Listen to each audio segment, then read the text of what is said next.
Hi, this is Jason with Sweaty Hero Comic Bargains, and with some comics you never heard of, maybe. And today we got American Woman, not based on the song American Woman. I won't even try and sing it, copyright strike if I did. But American Woman, you can see her costume is kind of like reminiscent of like Thor and Wonder Woman mashed up or something. And the concept of the character is basically instead of Wonder Woman being inspired by Greek mythology, what if she was inspired by American mythology, like Mount Rushmore? And actually, I kind of enjoyed it and I digged it.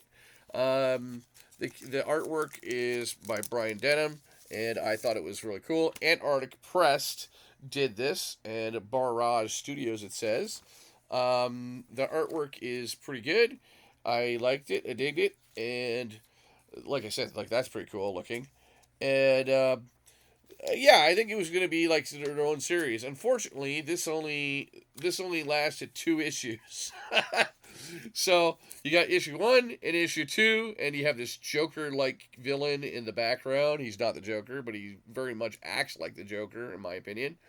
Um, and then it ends on a cliffhanger, and I'm reading the cliffhanger, going, "Okay, that's it. Like, did she die? And obviously not. Like, probably there would be an issue 3, but unfortunately, never. So I'm not going to lie to you.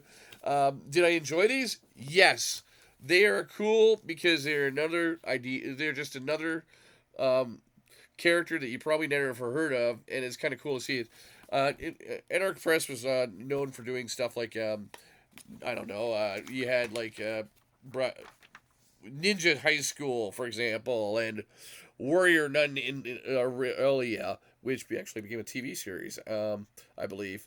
But you probably know those more than you would know American Woman. But this was a lot of fun, and if you want to pick something up for 50 cents and just have well, not even a laugh at how bad it is, just check out something that no one would ever heard of. This is kind of fun.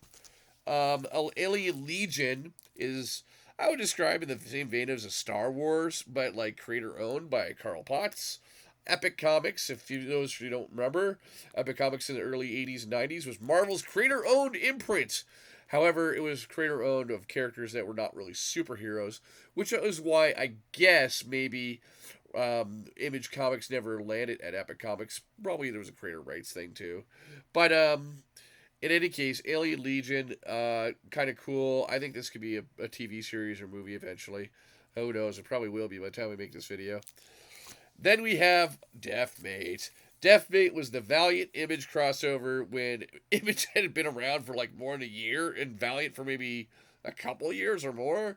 And then they're trying to mash them up. That doesn't work so well because the storyline is incoherent, makes no sense, and there were delays in the story and scheduling.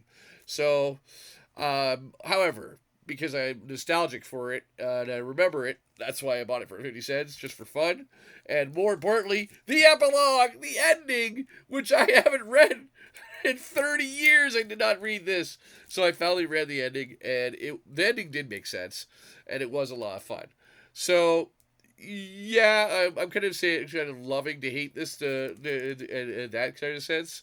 But you do get some cool artwork, and I do would say that there's a lot of Image comics and a lot of Valiant comics that you can find in the 50 cent bin or the dollar bin that are worth checking out, that are worth just reading just for fun, just in case you want to read something different. And then, if you want to go hunt all the other issues down, you're going to only pay at max maybe full price, cover price of whatever it was back then. Unless some people like to say, well, cover price is now $4.99 US, so we got to make the cover price of that book from that then. And then to fill out this video, I'll show you some stuff that I went to Vintage and Vinyl Amherstburg. They have comic books, and I've shown these in other videos probably, but these are ones that I just read recently.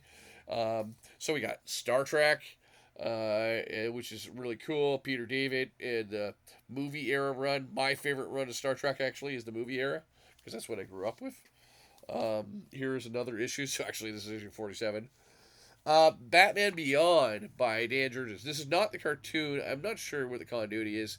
I think it's like kind of it is based on the cartoon, but it's like its own Earth. I don't know. Dan Jurgens, Rick Lenardi doing art. I do recommend this issue, and I definitely want to check out more of Batman Beyond. Batman Beyond was a cool show that was like Batman in the future, Batman's new hero, uh, a new Batman, Terry McGinnis. He's a teenager.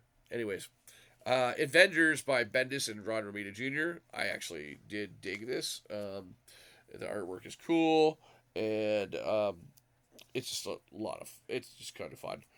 And then we got another issue of that here, which is actually issue 4. Sorry, I did it in reverse. This is Secret Warriors. That's supposed to be Daisy Johnson from the Agents of S.H.I.E.L.D. TV show. I don't care what anyone says. I like the Agents of S.H.I.E.L.D. TV show. It's a lot of fun. A lot of fun characters, a lot of superhero stuff. Dark Avengers was kind of cool. It's a Dark Avengers versus the X-Men. And Dark Avengers was when Norman Osborn had a team of his own Avengers of supervillains who were pretending to be heroes. Actually, kind of cool. I liked it.